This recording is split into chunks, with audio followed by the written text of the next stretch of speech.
PR Connections Radio presents Good afternoon and welcome back to Cozy Up and Pay Attention, the Parent Edition, Season 2. And as I like to say, if you're looking at this space, it's probably a Tuesday at 2 o'clock Pacific Standard Time, straight up. And I have another delightful guest, parent guest, for your listening pleasure today. And if you would kindly take a deep breath and let it out, I'll be right back. Cozy Stone is a multi-talented comedian extraordinaire who has a real lust for life. She also combines humor and motivation, where she is known as a humorvational speaker. Her youthful ways and positive light make her a beacon for those of all ages. Cozy has lived a remarkable life that has paved the way for so many. She had the longest running open mic venue of 11 years at Tommy Rockers in Vegas, called Cozy's Comedy Corner, through which she introduced many up-and-coming comedians. Before going into comedy, she was one of the first female personal trainers and one of the top fitness trainers in the world. She has trained many greats such as Billie Jean King, Roberta Flack, Andrew Young, Ed Bradley, CCH Pounder, Al Pacino, and Earl Monroe. As a former competitive bodybuilder, she also owned a bodybuilding gym for women over 40 in Los Angeles for several years. She has worked in top positions for HBO, Playboy, and Tony Robbins. She also enjoys volunteer work, dedicating time to the New York Foundling Hospital and babies with AIDS. Cozy Stone has a message that shouldn't be missed. If you would kindly bring me my wonderful guest for today, Miss Janine Burton, I would appreciate it, Dana. Hi, Janine. Hello there, Cozy. It's taken us some time to make this happen, and you are as lovely as you were on the photograph that you sent. Well, thank So it's you. a pleasure. Before we start talking about you and the questions that you chose, I always like to say to my audience, there is no such thing as a perfect parent, in spite of what some of them may think. We know that there are lots of practice manuals on the shelf and books about parenting, but sometimes they just don't pertain to your particular child. This show has nothing to do at all with parent shaming. If anything, we'd like to add to some parents who may need some guidance, may need some more insights as to some things they may want to change. How's that? Or may want to do better. So what I'd like to do is to start off and get a little bit of background on who created and made Janine Burton, the wonderful parent that she is. So I always like to ask, where did your parents meet? How old were they when they had their first child? All right. My parents met here in Utah, and they actually were lined up. My mom was attending Brigham Young University at the time, but she was also working as a secretary for my dad's father. My dad's father was the state superintendent of Utah, and my dad was lined up by him. He said, I have a cute secretary here. You should meet her. So that's how they met. And it went really well from there. They met in college. They met in college. Okay. They were both married when they were, I think they were in their early 20s. Okay. Now, were they both born and raised, both of them, in Utah? Yes, my mom was born as a city girl in Salt Lake City. My dad was the 9th child of 11 who grew up on a farm in Pleasant Grove, Utah. Wow. Further, yeah. This is my first. Utah, born, raised, educated, married, and did they, because I don't want to ever assume a question, did they also raise you and your siblings in Utah? Yes. I'm the young. When you live in Utah, have you been there your whole life? Pardon me? I know you live in Utah now. Have you been there your entire life? Yes. But the good news is, because my parents were both educators, every single summer we went somewhere else on a huge vacation. And by the time I was a senior in high school, I'd been to every single state in the United States. Okay. Okay. All right. Two responsible adults, because you said they were in their 20s, right? Yeah. Met from the father putting them together, obviously liked one another enough to date, get married, and plan a family together. Yes. All right. So you saw that. You grew up. Did they stay together till death do them part? Yes, they did. All right. They were married almost 50 years. My dad died fairly young. Okay. I was only 38 when he died. I was very close to both my parents. And when he died, it was a very hard thing for me to go through. But he got to know each one of my children, even though I'm the youngest in the family.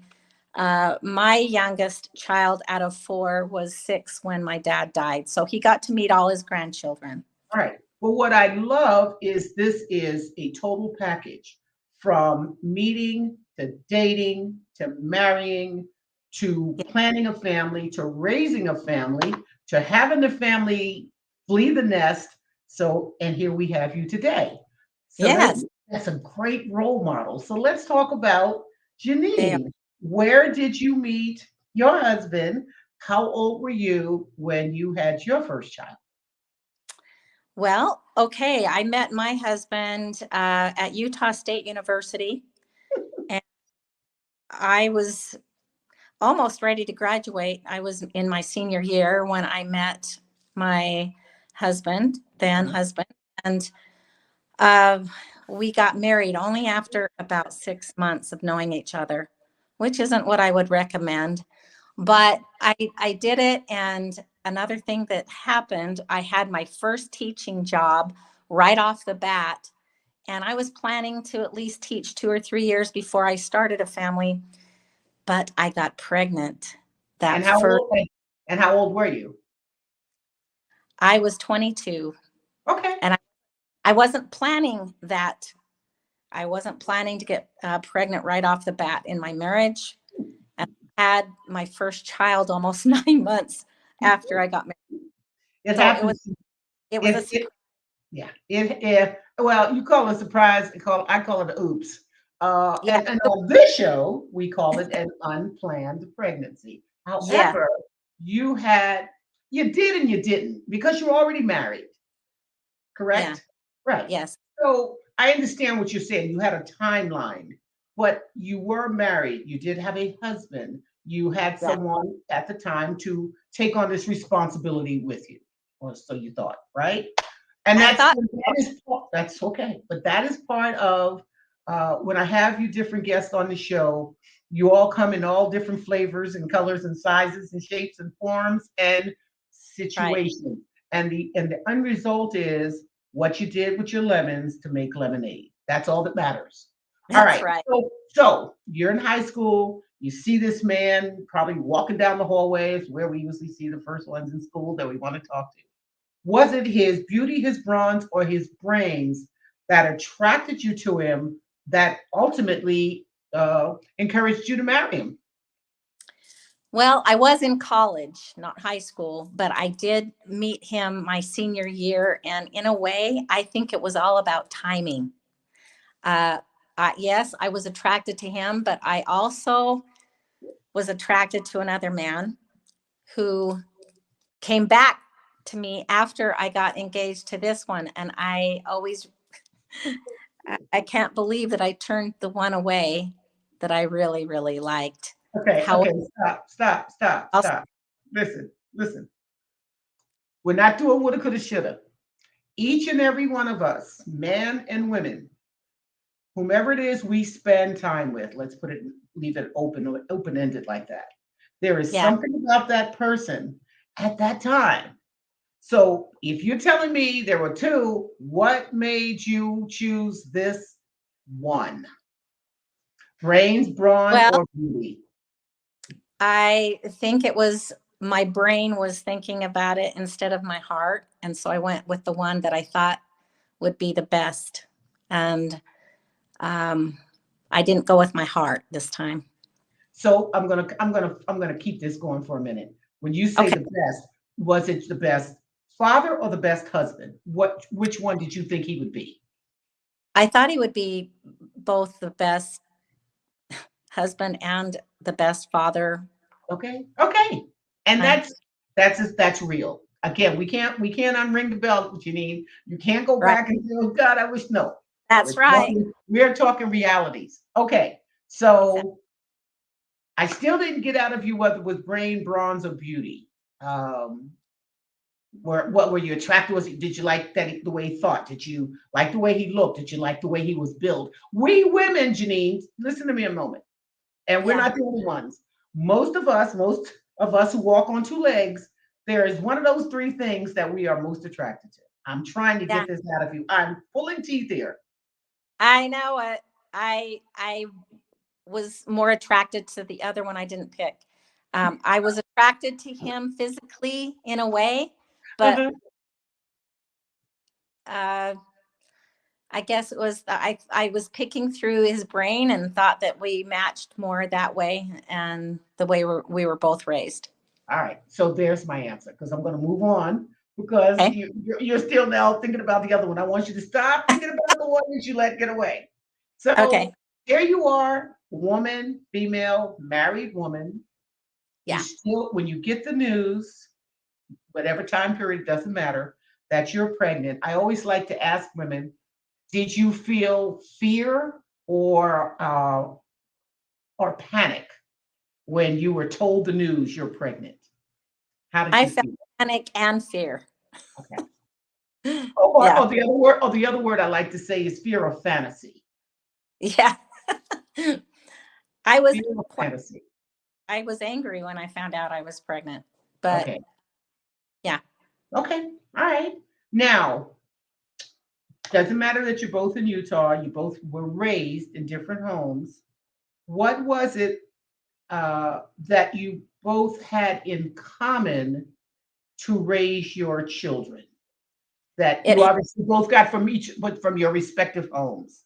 Yes, and that had a lot to do with my decision was the culture, the religion, the way we were both raised.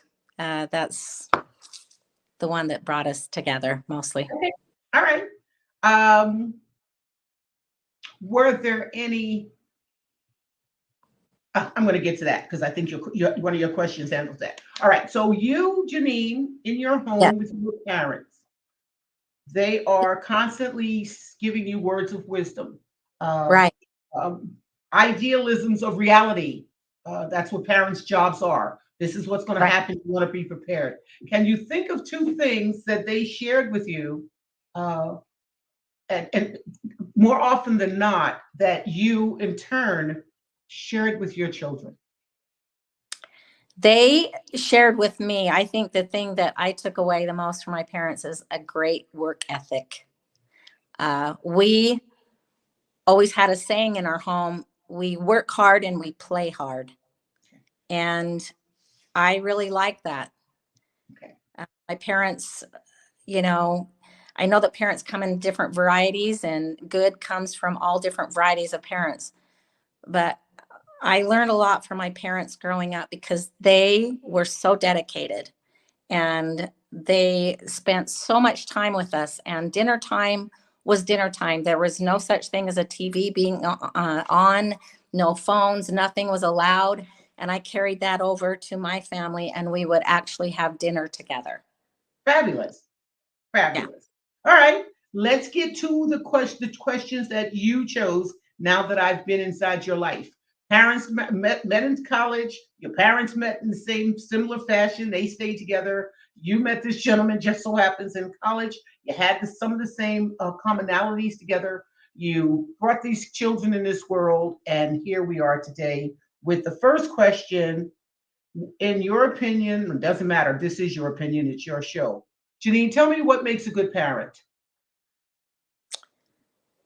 I I don't know that there is a common thing that makes a good parent, but I believe that the most important thing is how involved the parent is with that child. And I say that with not only my own opinion, but being a teacher, I realized that the students who were doing the best in school were the ones who had parents who were staying involved with their students. In other words, showing up to parent conferences, being in their extracurricular activities. And that's exactly what I did with my kids. Okay. Your next question is, all right, so you're in school. And before I ask this question, as a young girl, young woman, did you want to become, at some point in your life, did you want to become a parent? Yes. Okay, It, so let me ask the next question. Let me ask the next question. okay.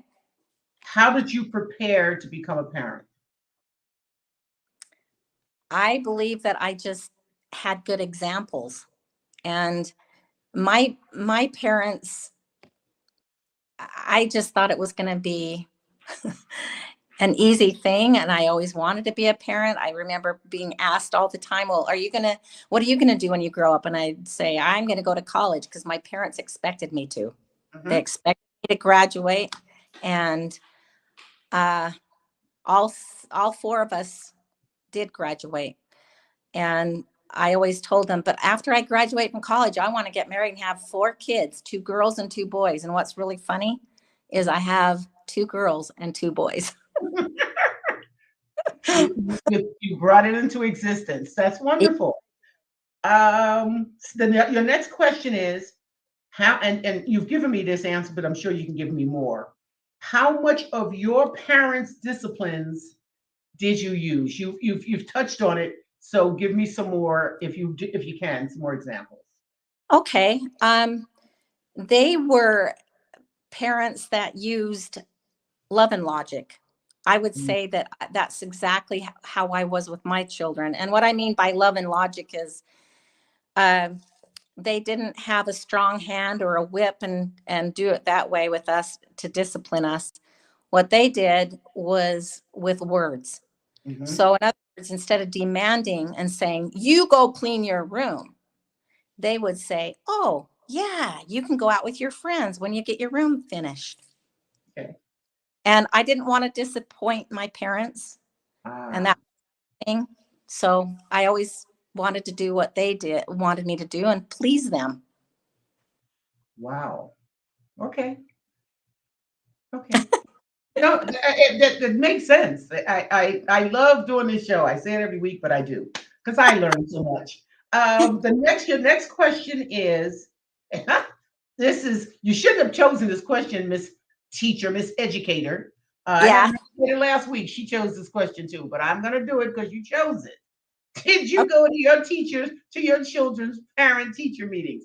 Oh Oh, no, not as an educator. I would never do that. So tell us that you did, and tell us the importance, Janine, yeah. as a teacher and a parent, of why you think parents should go to their children's parent-teacher meetings. Oh, what was really good for me being a teacher before I became a parent Right. is that I saw how important it was. So when I was teaching junior high, I was prepared to have junior high aged kids, which is very hard because you know how they change in their teenager years. My favorite group. Yeah. Uh, So I went to all of their parent conferences when they were in elementary, but mhm. when they became junior high students, I couldn't go. But my husband did do that. He did go to their parent conferences. But the other good news is because I knew most of their teachers one on one, I was able to keep up on them anyway. So I did it both ways So why couldn't you go? Why couldn't you attend the parent-teacher meetings in because junior I was doing my own. I was conducting my own parent conferences. So high? Right. yeah. And as you said, so you didn't go, your husband went, but Yeah. we all know why, and maybe I didn't listen well enough. Tell me again the importance, or tell all of us why you know it's important for parents to go to their children's and to their parent-teacher meetings. Know their Yeah. teacher. I noticed a correlation between success and how involved the parents were. There was a definite correlation. If parents didn't show up or bother to go show up to their parent conferences, they were the students that were getting D's and F's. They were not succeeding. And those are the parents I needed to see, but they didn't show up. So I noticed that the parents who stay involved are the ones who have a lot of success with their kids. That's right. That's right. Yeah. Again, I had another educator on here week before last, knowing, and one of the things that she brought up was she gave us an example of how her kid was corrected the teacher something to do with science, and he gave the right answer, and she was angry that he did and put him out of class and embarrassed him, and she went back into the classroom with him, not to embarrass the teacher at all, but to sit down and say, my kid was right. So the Yeah. teacher actually owed her son an apology. And Yes. she should have felt great because this is obviously a kid who paid attention and is intelligent enough to know that you're wrong, Yes. I've right? had to stand up for my own children too. You have that, and see, that's another reason why that's why I'm trying to get out of you the reasons of going to school for your kids, knowing the teacher, knowing the teacher's personality. Exactly. Um, right? Some Yeah. teachers, for whatever reason, may not like your child. It's not what they're in there for, but they're at the end of the day, they're also human beings. Well, your child's not there for a Valentine card. Your child is Yeah. there for a good grade and to get educated. Right. And I'm sure you may agree, when the teacher knows the parent, they're apt to be a little more respectful and responsive to the child Right. because I they know. Go ahead. ample time for it. My son was in 6th grade, and Mhm. one of his friends said, gosh, Mrs. Williams just doesn't like him. She picks on him all the time. And I'm going, really? I don't know that I believe that. And then he did a project that was outstanding. Uh, in my opinion, it would have been A work. Well, he came home with a C. And I said, what in the world? This is a huge project. How did you get a C? And in one of her comments, she says, this looks like your mother did it. But you didn't. Oh, oh, that made me mad. I had to go and talk to that teacher and say, this was all his work. So yeah, you have to stand up for your own children That's right. sometimes. That's right. No, not sometimes. All the That's right. They rely on you. If they don't have you as parents to stand up for them against us adults, other adults, they're Yep, lost. They're right, lost. And their lack of respect for us as adults will falter. right. I met a kid. I can't get this kid out. I had to stop going around him because he actually thought he was the smartest. He was smarter than every adult. He actually said those words to me. And when I tell you this is not a bright kid, he may be bright, but I don't know it because he's so ignorant to think, or I don't know what schools he went to have an opinion that adults, that he's smarter than adults. So you have to understand, when I met this kid, I chewed him up breakfast and lunch. I ate him up. You think you're smarter than me as an adult? Just the fact, I said, the fact that you say that lets me know how dumb you are. Come on, little boy. We all get to learn. And he's not, it's not like he's graduated from Harvard already at 12 years old. That kid may be able to tell me he may be smarter than adults, but then there's still life that comes outside of books, Right. right? And this thing called life can be so convoluted, and it's intricate, and there are so many dynamics that entails breathing. Exactly. So when I bow my head and honor you parents here on my show, I mean it from the bottom of my heart. I had a conversation earlier today. It has Yeah. got to be, it has to be one of the most challenging, I don't want to say difficult, challenging jobs there is, to Oh, to bring a new body, human yeah. being in this world, and then have to mold it, right? Yeah. Mold the mind and thank you and please and do your dishes and do your grades and drive a car and It was scary. And a lot of times it's just, you just go by the seat of your pants. well, that's back to the question when I asked when you were told See, here's the deal: is your kids are so grown. As when I say, was it fear or fantasy? The answer generally is fear because it's simply the unknown. It is. Unless you're a teenager. Teenagers have fantasy because they think they're bringing home Barbie. Oh, yeah. Mm-hmm. Right? Yep. Their mind is not mature enough to understand what they just did. And Yeah. then sometimes it's too late. We don't want it to be too late. That's what I'd like this show to be about. Um, they're called condoms. They're called birth control pills. They're called. Yeah. I never say abstinence. I am not trying to tell anybody not to do it because it's so much fun. However, when you really don't know what you're doing, young people, it's Yeah. don't young ladies, don't be fearful or embarrassed to ask a young man to buy a condom. If you think you're going to be sexually active, you buy the condoms. I Yeah. have women 30, 40 years old who think a man should have a condom. You're walking around trying to get a date, you don't have any condoms. Are you stupid? That's not Yeah. his responsibility. When you go to the condom, it doesn't say for men only. Purchased by Yeah. men only, right? Right. Everybody. So it happens, and it's going to happen. I'll be gone 100 years from now, and people are still going to be having oops babies. Yeah. Understand, right? Yeah. Understand. It was It's nice because I was able to plan my other three. My first one got me going.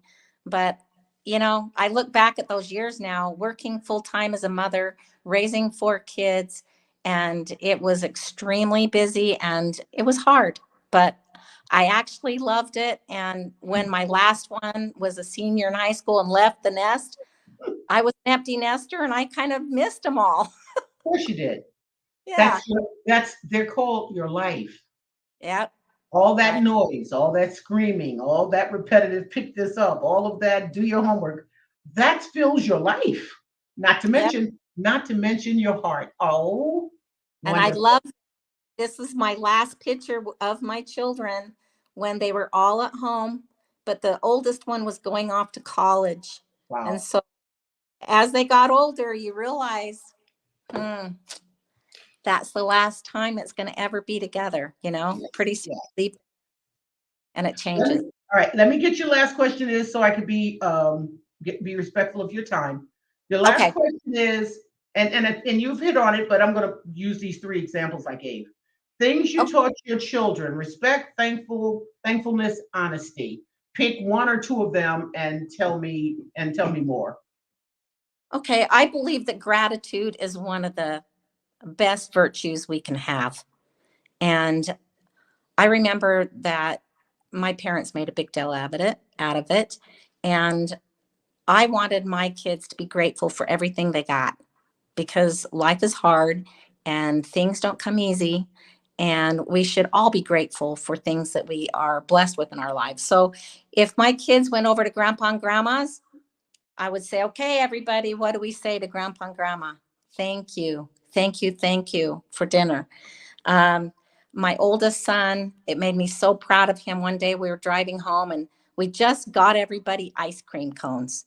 And he turns around to everybody and says, okay, everybody, what do we say to mom and dad? And all of them at once said, thank you for the ice cream cone. Wow. And I just think that gratitude is one of the best, like I said, the best virtues we can have because there's too many people that expect something for nothing. And children need to go and understand that, it takes money to get things. And so be grateful for what you Yeah. get. Well, in our time, Janine, the number one and two words that our parents taught us, in my head, I can remember a lot of things, but Yeah. please and thank you.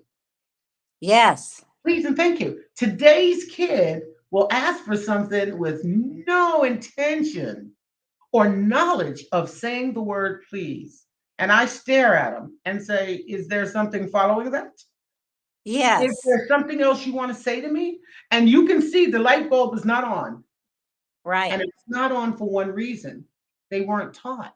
This kid's not saying please to me because he doesn't want to. He's not saying please to me because no one taught him to say please. Yeah. No one taught them to say thank you. Manners mean a lot. And here's another thing that I think is the second one that I would pick is honesty. And I think that one time my boy Trevor came running into the house. And he says, Mom, I found a $20 bill. Well, I had several people that had been to the house and I didn't know who it belonged to. And I said, well, let's do a thing. Let's hang this up on the fridge. Let's see if somebody claims it. And he said, but we don't know who it was. And I said, I know, but let's just see if somebody that we know comes and said that they lost that $20 bill at our house. So we left it up there for a week. And finally, I said, okay, Trevor, nobody claimed it. We couldn't find the owner, so you can have it. And I think that really taught him some good things about honesty. And honesty is, I mean, it's all about character. Yeah. Would you do something without anyone looking? And he did, because he could have picked that $20 up and put it in his pocket. But Right. he didn't. He picked it up and came to you because he probably saw, he knows people coming in and out the house. But there's this expression, I can't come off the tip off my tongue immediately, but it says to paraphrase it, what would you do if no one was looking? Right. If it's something that you should be honest about. It's called character. Okay. So let's get to your fun question. All right, Miss Janine. If you could eat only 3 foods for the rest of your life, what would they be? I would choose crab. I know that sounds, I love crab and butter. And I would like steak, ribeye steak. Okay. The other one is ice cream. I am an ice cream fiend, and I hate it because I can't go past an ice cream store without just drooling. I want to try another kind of ice cream. So, and it became a staple in my house. Ice cream was my staple.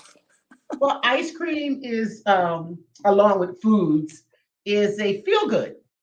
Right? Yeah. When I think of ice cream, and for me, real quick story, when we were kids, raised in Atlantic City, New Jersey, we would go to the beach in the summer. My mother would take 15 kids and her, we'd go to the beach. And then there was an ice cream with the swirl. Yeah.